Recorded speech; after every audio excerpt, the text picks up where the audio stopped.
সরকার বিরোধী বিক্ষোভে উত্তাল ইসরায়েল। ইসরায়েলি প্রধানমন্ত্রী বেনিয়ামিন নেতানিয়াহু ও তার সরকার বিরুদ্ধে দেশজুড়ে বিশাল প্রতিবাদ সমাবেশ ও বিক্ষোভ অনুষ্ঠিত হয়েছে। শনিবার 17 জানুয়ারি সন্ধ্যায় হাজার হাজার মানুষ তেল আবিবের হাবিবা স্কয়ার সহ দেশের বিভিন্ন প্রান্তে রাস্তায় নেমে আসেন। বিক্ষোভকারীদের প্রধান দাবি ছিল গাজায় হামাসের হাতে নিহত শেখ জিম্মি রান গোভিলির মরদেহ ফিরিয়ে আনা এবং 2023 সালের 7 অক্টোবর হামাসের হামলার ঘটনায় একটি স্বাধীন রাষ্ট্রীয় তদন্ত কমিশন গঠন করা। টাইমস অফ ইসরায়েলের এক প্রতিবেদনে জানানো হয়েছে, বিক্ষোভকারীরা বর্তমান সরকারের বিচার বিভাগীয় সংস্কার পরিকল্পনারও তীব্র বিরোধিতা করছেন।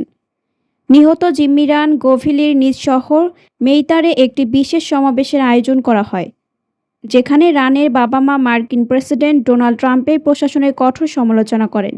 তারা অভিযোগ করেন, ট্রাম্প প্রশাসন জিম্মি মুক্তির প্রথম ধাপ পূর্ণাঙ্গভাবে সফল হওয়ার আগেই গাজা পুনর্গঠনের জন্য বোর্ড অব পিস গঠন ও দ্বিতীয় ধাপের কাজ শুরু করতে তাড়াহুড়ো করছে।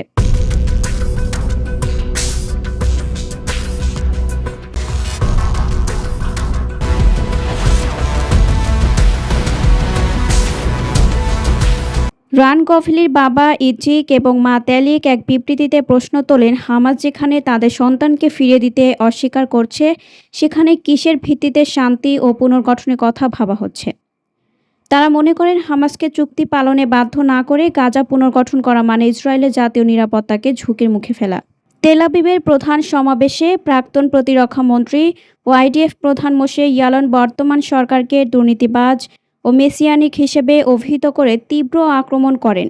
তিনি নেতানিয়াহু সরকারকে ইরানের বর্তমান পরিস্থিতির সঙ্গে তুলনা করে বলেন, ইসরায়েল কোনো বাহ্যিক অস্তিত্ব সংকটে নেই, বরং অভ্যন্তরীণ সংকটে জর্জরিত।